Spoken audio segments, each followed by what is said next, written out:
Good afternoon to you. Mark Sudduth, HurricaneTrack.com here with your Hurricane Outlook and discussion for Saturday, the 21st of July, 2018.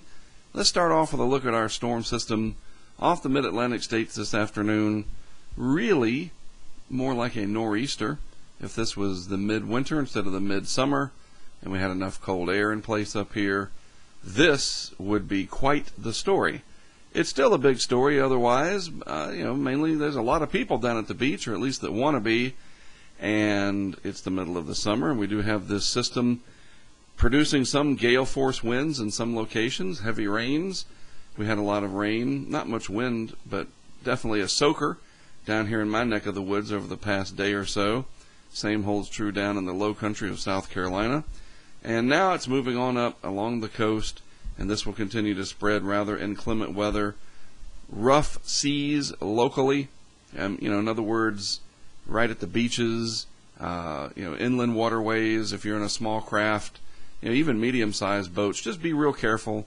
Be aware of this system. Non-tropical in nature, that's just talking about the classification of it from a meteorological scientific perspective. It's the product of energy in the atmosphere more so than the ocean giving rise to this system like we see with tropical cyclones. But that doesn't matter what we call it. It matters what the impacts are, and this will all be spreading up the coast over the next day or so, and then eventually it'll go bye-bye. And then we just have to deal with this big rotating feature, this trough that's carved itself out over the eastern U.S., upper level energy. Here's a piece of that swinging through with a mesoscale convective complex. Fancy way of saying large thunderstorm complex headed down towards the northern part of Florida. So any travelers on I-10 coming out of Lake City or out of Jacksonville, and then maybe eventually, if this survives, it's just past the middle of the day, this could impact parts of the Nature Coast and eventually Tampa, St. Pete, the resort areas around Orlando and beyond. So that's got a lot of lightning in it, I would imagine, so please be aware of that as well. All right, looking at the broader picture of the Atlantic Basin and the Eastern Pacific, hey, look at this. You can clearly see the strong upper-level winds cutting across the Caribbean and into the tropical Atlantic, so that's not good for development at all. Probably a little bit stronger than it should be for this time of year, but hey, that'll happen from time to time. It's not going to be perfect conditions all the time, thank goodness. Otherwise, nobody could live at the coast.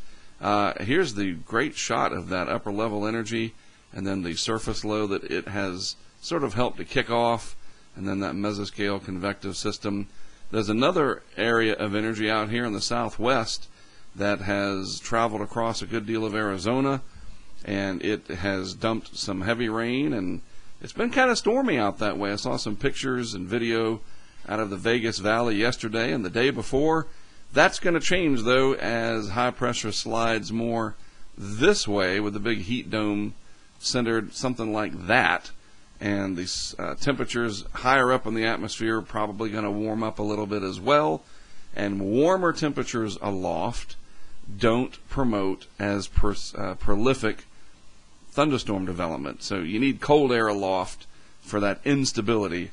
So another way to put it, as we get this larger heat ridge moving out to the west, the atmosphere won't be as capable of being unstable, for what it's worth, which you guys have seen enough rough activity out there. Let's get back to the 115 degree days, shall we? So at least that's a reprieve coming up. And this isn't even really monsoon related, this little system here, for what it's worth. It's just a little disturbance that kind of got trapped out there, a little upper level trough action. You notice too in the eastern Pacific we do have a pretty active intertropical convergence zone through here. And so if we segue over to the National Hurricane Center page and kind of mouse over these items, low chance of development, so forget about it. This one is still medium, probably won't do much. And then in the East Pac, again, not going to do much. Something is goofy out here. It's just not conducive, so we're not seeing any development. And we'll just keep waiting, and they're all, whatever is trying to develop is far enough away from land. And the good news for this, as a result of all this as well, this quietness, there's nothing down anywhere near the coast here to bother our good friends in Central America, the Baja, mainland Mexico, etc. So enjoy it. I mean, typically it gets busy just like the rest of the Atlantic does by about mid-August. So this kind of quiet period, it won't last forever. Looking at the national map, it's kind of busy, but most of this is heat-related, believe it or not. And certainly out here it is, and certainly over here it is. But this is going to slide this way more. And again, we're going to have this larger area of heat generated out here, more troughiness in the nation's midsection, and some unsettled weather along the east coast for a bit until the pattern sort of reestablishes itself eventually, so that we have Bermuda high pressure offshore and heights building eventually up here in southeast Canada as we get into August, it looks like. But that's later on down the road. We're getting closer, but we're not there just yet. Looking at the precip, here's what it looks like with our storm system up here lurking somewhere south of the Delmarva region, but then inland, lots of heavy rainfall and these onshore bands coming in. And Mike Adams up there, my buddy in Atlantic City, he's been tweeting from time to time. In fact, let me just pull that up and I'll show you real quick. I don't want to mention it and then not show you. So let me go to the search over here. All kinds of craziness in my news feed. He is Storm Force 1 right there. Bingo. Yeah, so here's a few. He posted the tide gauge. This guy's on top of it. I love it. Not much tide issues right now, thank goodness. Little radar shot from earlier. But anyway, he'll be out and about in Jersey. Storm Force _1. He's up there in New Jersey. And there's other forces. I saw that word force. There are other forces up there. But yeah, Mike Adams up there. He'll be keeping track of this. This whole mess, though, will move up the coast. Again, it's going to kind of gradually get up here. So you guys are having a great day here in New England now, but I think your Sunday is not going to be so great. Sorry to be the bearer of bad news.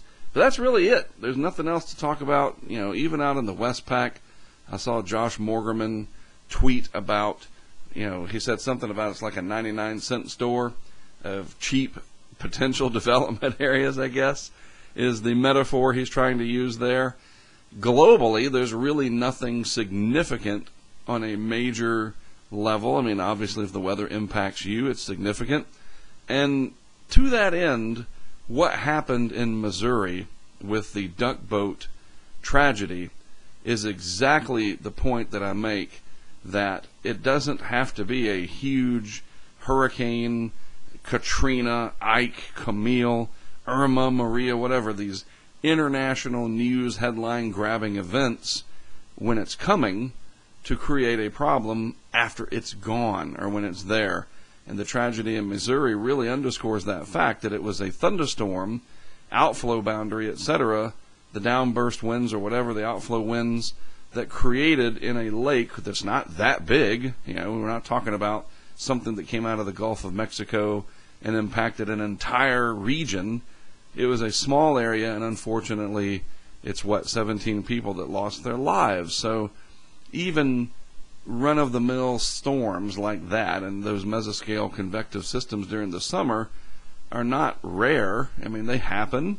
And so this whole idea of just dismissing the weather if it's not exciting enough for you, we got to be careful with that, especially in this day and age of, they say the 24-hour news cycle. Sometimes I think it's more like 24 minutes.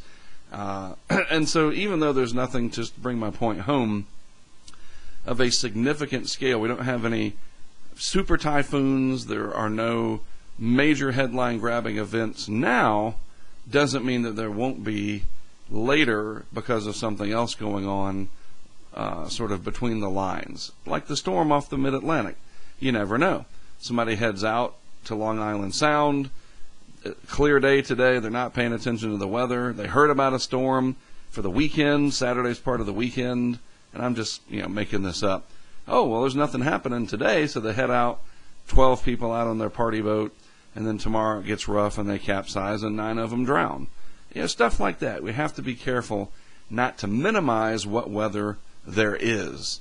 Even when it's hot, 110 degrees, 115, as I joked about earlier out west, that'll kill you too if you're not careful. So respecting the weather and understanding it, that's all part of the bigger picture. All right, that's my sermon for today. Even though it's not Sunday, there you have it. I want to keep you safe. That's the bottom line. Have a great rest of your Saturday afternoon. I'll be back tomorrow afternoon with more. Again, I am Mark Sudduth, HurricaneTrack.com. Thanks so much, as always, for tuning in. And if you're not a subscriber to my YouTube channel yet, now's a good time to do so.